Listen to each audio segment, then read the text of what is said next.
We are live. Gonna get set up here. I'm excited about today's podcast. Got a great guest joining me today. You know me, I got to get all set up here. So I'm going to share this to my personal page. We will be ready to go. Let's see.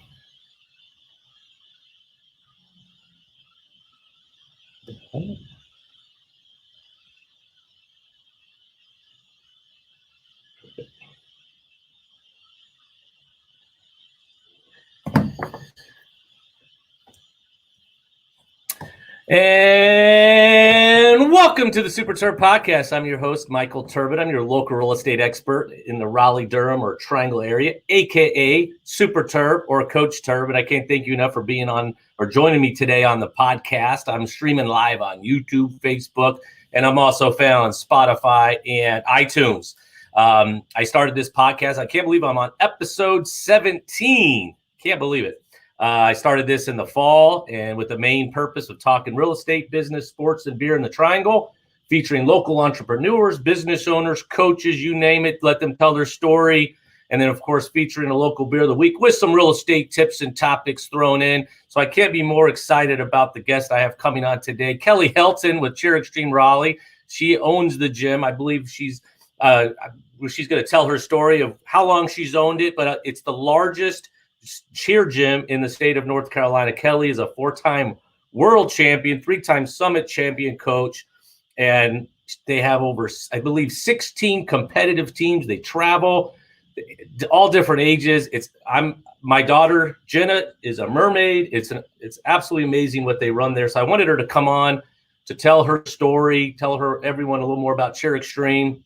So I can't wait for that. But before I bring her on, I want to give you guys a little real estate update and tip. As many of you guys know, if you guys saw my live video from this morning, Triangle MLS released the stats from February 2021, comparing it to 12 months ago, February 2020. And obviously, we've seen a lot of changes over the last 12 months, specifically with inventory and with COVID playing a role in that in regards to just not as many people selling their homes, but because of the high demand and low supply, we have seen an appreciation rate of 12%. The average sales price now in Wake County is selling for $405,000, up from $363,000, and this inventory has gone down 67% in regards to active listings. We are down now to a 0.6 month inventory, which was down from 1.9 months from a year ago. So what does that mean? As you guys know, you guys hear us saying all the time, there is no better time to sell your home to maximize your equity. The answer we have, though, Terb, is where are we going? And my answer to them now is, where would you like to live? If you know you need to sell to buy, there's no better time to maximize that equity and then live somewhere short term. You want to be at the beach for 6 months. You want to be at the mountains for 6 months. With everyone working virtually, that's a possibility. So let us know how we can help you guys accomplish your real estate goals, and we can start that game plan for you. There's many options that we have, but let's start that discussion. If forbearance or deferred payments ring a bell, maybe that's something you've elected over the last 12 months due to COVID, and that is going to be expiring shortly, and you still want to maximize your equity and sell your home for top dollar, that's another discussion we can have as well. Also, before bringing Kelly on, we all know it's March Madness time. It's my favorite time of year. You know, I'm a former coach. And I did the second annual Super Terb March Madness Bracket Challenge. Of course, last year it got canceled. We weren't able to do that. So I'm going to provide the link to the YouTube or the Yahoo link for you guys to sign up. It's free. Top 3 people are going to have gifts, surprises. They're going to be gift cards. It's going to be a lot of fun. So make sure you sign up. I'm going to go ahead and take a quick break. And on the other side, I'm bringing Kelly on, and we're going to have some fun. So stay tuned. And welcome back to the Super Terb Podcast. I have Kelly Helton joining me. Say hello, Kelly. Hi. Thanks for joining the podcast, the Super Terb Podcast. Thanks for having me. I'm excited to have you. I believe this is your first podcast, correct? It is. Yeah, it's going to be a lot of fun. So before we start, tell everyone, your name. Obviously, we have the name on the screen here, but tell everybody who you are, what you do, and where you're from. All right. So my name is Kelly Helton. I married my husband in 2014 and stole his last name. So originally I was Kelly Smith. So part of the Smith Girl tribe. And we actually started competitive cheerleading in North Carolina right when it was first getting off the ground in the early 90s. So I started as an athlete, and we opened the Raleigh branch of the Cheer Extreme franchise in 2006. So this is our 16th season coming up. That's amazing. So you before Cheer Extreme, what did you do? I think you went to NC State, is that correct? I did a little research here. I did. So the only job I have ever had is coaching cheerleading, if you can believe that. And then owning a gym in my later adult life. But it's what I love. It's what we're passionate about. I come from a long line of people who were educators in ministry.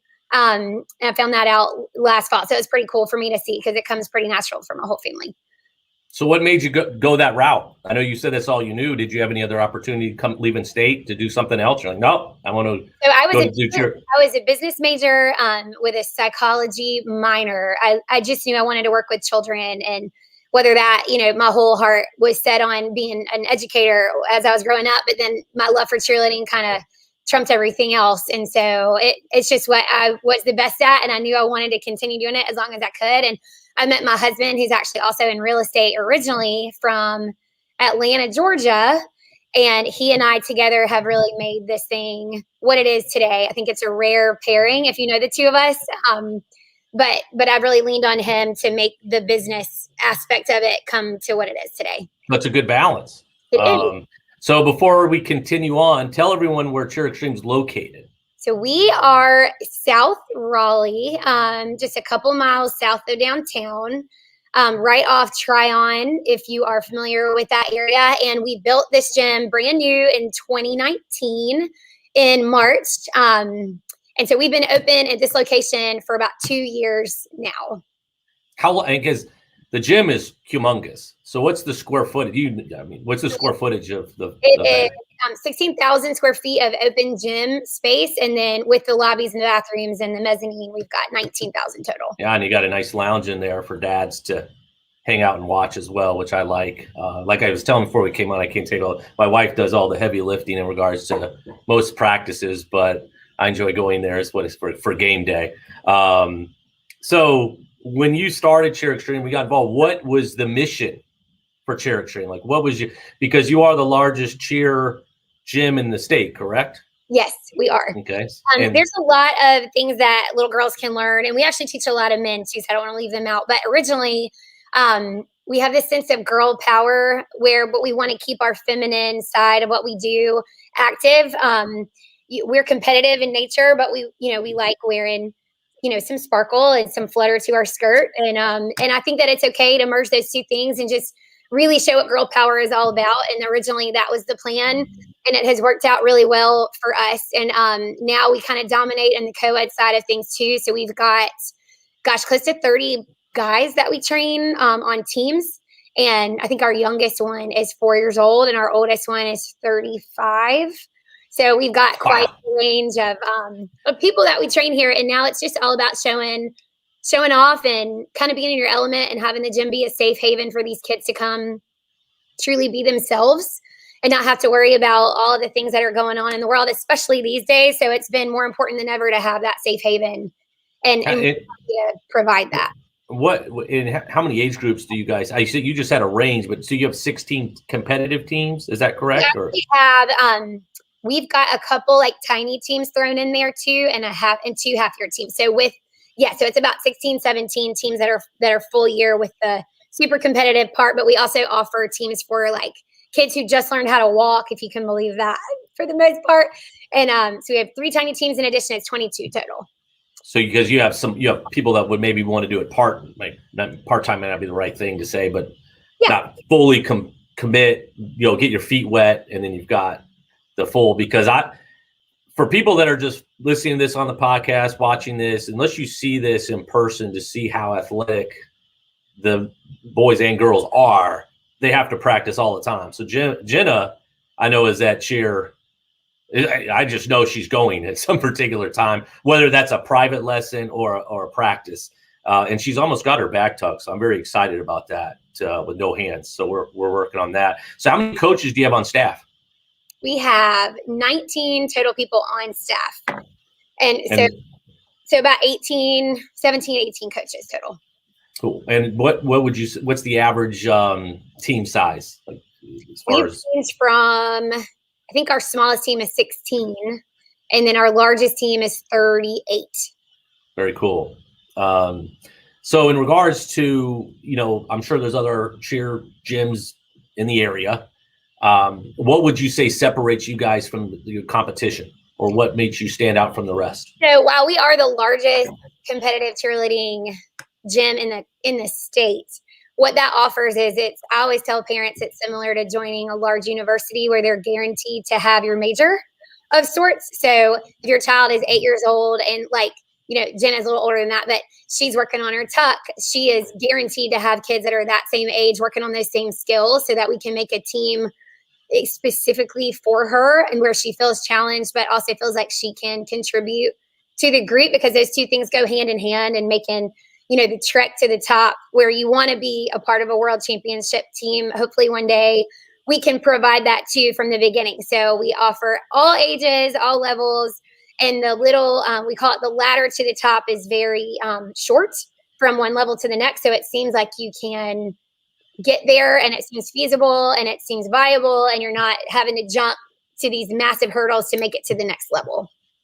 I gosh, that's and we mentioned earlier too, you guys, we've kind of got a hit the last year, but in regards to travel, where are some competitions you guys go to? I know that makes it fun too. And let me backtrack, because people travel a long distance just to practice with you guys. Is that correct? Some kids that travel 4 hours both here and back just to be a part of our team. We've got probably 25 kids who have moved their whole lives across the country to live here with host families and train. So if you are, interested in cheerleading, we are right in your backyard, and you can stay here throughout the duration without having your kid outgrow the program. I think that's the beauty of it. And is when they do that, is that their goal is obviously to take it to the next level? Is that college scholarships and things like that it opens the doors to? Well, so our AllStar Programs, we've got 3 teams right now where there's no maximum of age. So kids will move here. They decide that they're super talented. They've kind of outgrown the program that they grew up in.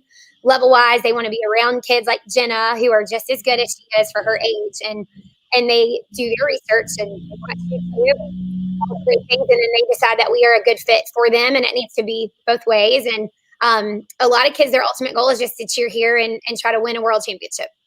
That's cool. So where is the world championship? It is held in Orlando, Florida.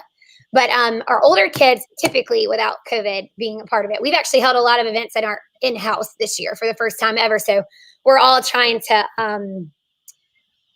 adjust and try to, figure out new pathways for these kids to feel like they've really been able to commit to something and show off all their greatness. But most of the time, if there are teams in the area that are their same level and age, we don't have to travel outside of the state to find teams to go against. But once you do get to that elite level of like level 6, which is the highest you can be, we have to go find the teams to compete against. Those teams are typically, they're all over depending on your division, but primarily Southeast, Texas, Florida, that's where those teams are. And explain this to me, because I went to Myrtle Beach a few weeks ago, which was cool. It was awesome, as far as the atmosphere. Tell me how they're scored, because I'm trying to learn. So, they're 2.5 minutes long, and they both look great. But then I hear other people talking, like, obviously, if you fall down and stuff like that, is there certain things what would you tell someone that's watching for the first time what we need to look for? Okay, so cheerleading is a combination of a lot of sports that girls tend to try out and love. So we've got gymnastics, we've got dance, we have jumping, which is kind of like acrobatics of a sort, and then we've got the part where you lift each other up and stunt. It's kind of like weightlifting, but with human beings. So it's all in this thing, and then on a score sheet, you're being judged on how many stunts you put up, how hard they are, how long you can stay in the air. So the more transitions you can do and connect like certain pieces to other things, it's very similar to gymnastics that way, where the more connections you have, the higher you score.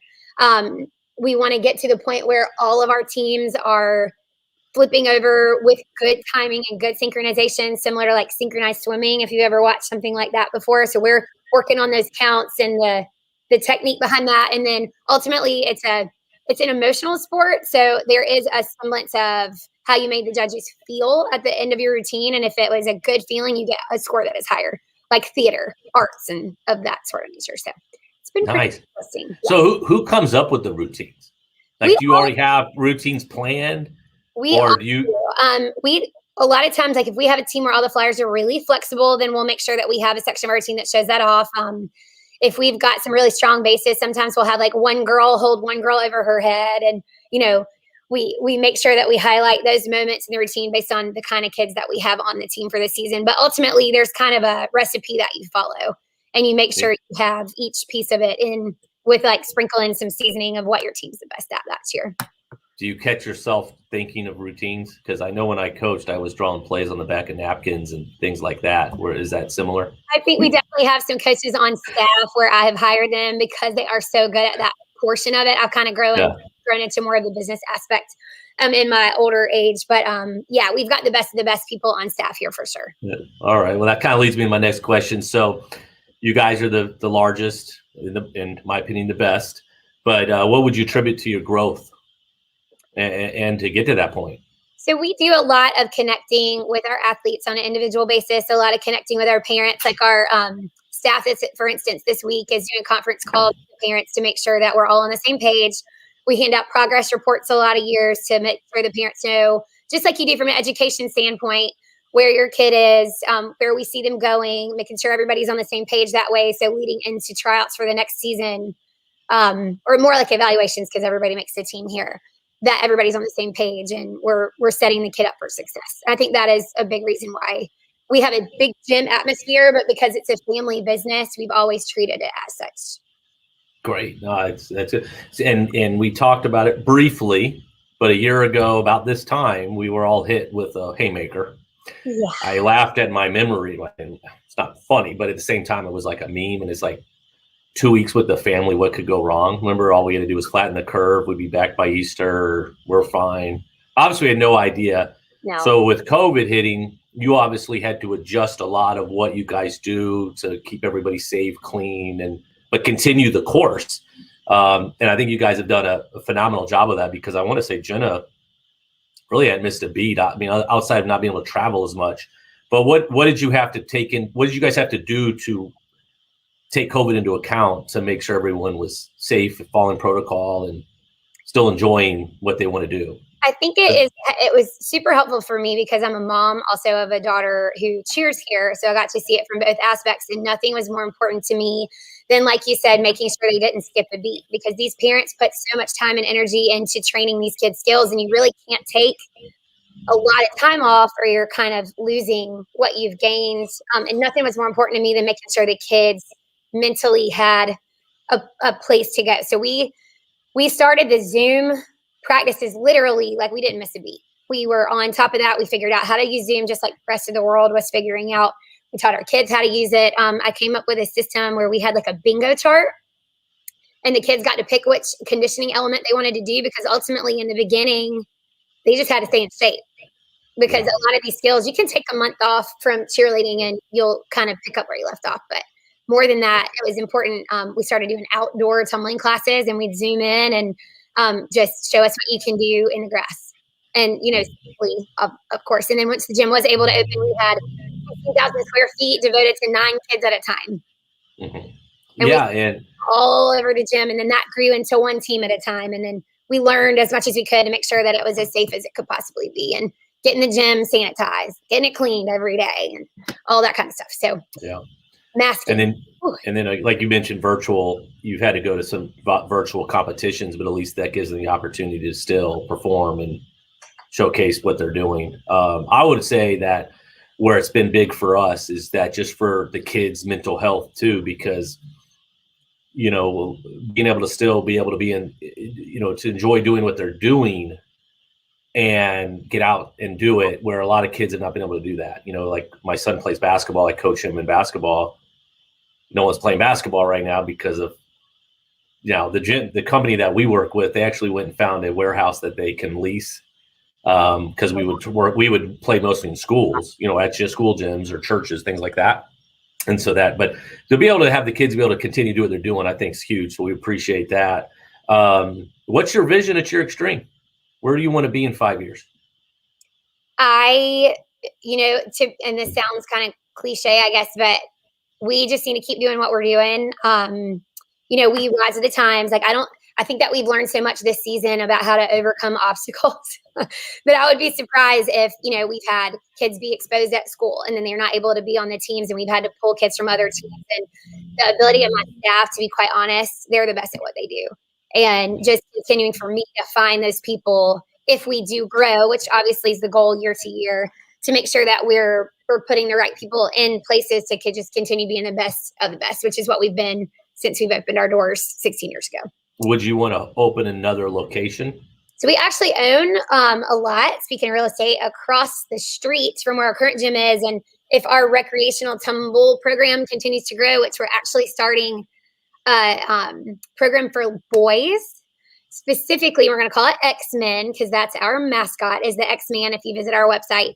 And we're going to teach boys just how to come in, do some ninja skills, because I've got a little son too. So my brain starts going crazy about how to keep him busy and how to keep him integral in my life and cross paths on occasion, because this does keep me so busy. But he may not want to cheer with all the glitz and glam, but I do want to keep him active and coordinated and all those things. So we're starting on that track. And if that program starts to grow, we are going to build another commercial building. My husband actually did this one himself, so he'll do that one as well. And that's kind of the goal. Yeah. Very cool. And so you being a local or, small business owner, local business owner, I always like to ask my guests too, if you had, someone that came to you and said, what would you tell them or recommend that they do if they want to take that plunge and start their own business? I could ask you about the cheer business, but that's kind of specific. But what would you think you had to learn the most starting out and as you continue to grow through this? I think initially you try to wear all of the hats for what your business needs. And it is great to be able to offer all of those things, but eventually you find the ones you're most passionate about and what wakes you up, in the middle of the night thinking about wanting to jot notes down, and you follow that path and then find the people that, you work well with and put them in those spots to just make sure that the whole thing continues to grow. Because initially I did not own this gym. I was just a staff member here, like all the people are now. And it got to the point where I wanted to make sure the friends that I worked with had career paths, and that's kind of where we are now. So I want to make sure that those people keep their passion and, our team stay competitive, but it takes that part of those people being happy to make it all work. Nice. Yeah. This is one thing that I like to ask. Well, first of all, there's one question I always like to ask all my guests, but before I get to that, I'll ask you first. What's the best advice you've ever been given, and by who? I don't remember who told me this, but you cannot make 100% of the people happy 100% of the time, but you can try. I like that. What I'm thinking about is making a little book of all these best advice tips from the podcast, because all the answers I get are phenomenal. So I always like to hear, especially former athletes, business owners, just kind of what motivates, what drives them. And then lastly, where can people reach you, contact you if you want to say? And of course, I'll have your link in the comments. Yeah, so our website is pretty self-explanatory. It's cheerextremeraleigh.com. And that's extreme spelled all the way out. So EXTREME. And all my information is on there. So I've always made myself available, probably too available or accessible at times.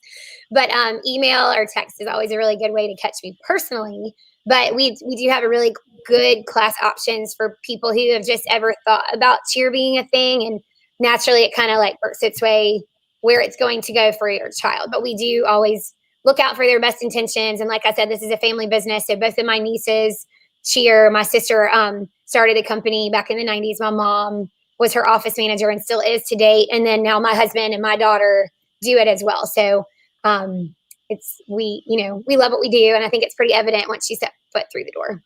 When do classes normally start? There set times, or can you just pick up when you want to start? Yeah. So if you go to our website and click programs, and on the drop down menu, we have Extreme Kids. So that's for beginner athletes of all ages. We start as young as 2. And then I know. It's amazing. I know. We have like Mommy and Me. We do all kinds of stuff. So we have that for the kids, and it's good to get their feet wet. And just this place is pretty big, so if they come in and they feel good about it, then they're ready for the next step, which would be tumbling classes. And those are month to month. There's no commitment. You just see what you have, and as you're here, you'll see what's going on. And it usually comes from the kids' mouth. They're like, okay, now I want to be part of this. And then we have a half-year cheer program where you can take the whole summer off and then just come. The last Thursday of August is when we always hold those tryouts. And then, the pricing is less. We don't really travel. And then a lot of times those kids will end up doing full year. Gotcha. Very cool. Now, before I came on, I also feature local beer of the week. Do you want to stay on with me and hear me talk about the local beer of the week? All right, cool. So I appreciate you coming on, Kelly. I'm going to take a quick break. On the other side, we'll feature the local beer of the week, and we can take home the show, okay? Sounds good. All right, I'll be right back. And welcome back to the Super Terb Podcast. I'm your host, again, Michael Terbet, your local real estate expert in the Raleigh-Durham Triangle area, a.k.a. Super Terb. And I still have Kelly Helton with Cheer Extreme Raleigh with me because she wants to participate in the local beer of the week segment. And a lot of times I either feature a local beer of the week or a brewery because there's so many great breweries, and I like to highlight them in the area. And this one's a little further away from Cheer Extreme, but it's kind of in our backyard. We live in North Raleigh. So have you guys ever been into White Street Brewery Company in Wake Forest? If not, you got to make a point of going when you're in downtown Wake Forest. Excellent. Have you been there? We've been to Wake Forest a couple times to go to the Hill Ridge. Yeah, I know it's a little far away for you, but if you're ever in that part of the county, White Street's located in downtown Wake Forest, guys, and they opened in 2012. They have a really cool tap room right on Main Street. So they have really good indoor seating and even outdoor. And, of course, there's things to do around downtown. It's been a while, but actually was in part of a running club where we actually finished up at White Street. So a cold beer after you run was always fun. Probably my favorite beer they offer is the Colch Style. So it's kind of a light, very crisp ale. So as it warms up, that's the one you need to go to, but they can get growlers. But check them out if you can. Obviously, with COVID, reach up just to make sure their hours are still where they need to be. And then as always say in every one of my podcasts, again, two of my favorite locations to get beer, local beer, and even out of state, but is Taylor's Wine Shop in North Raleigh. That's on Six Forks Road, north of Strickland. And again, that's right across the street from where I grew up.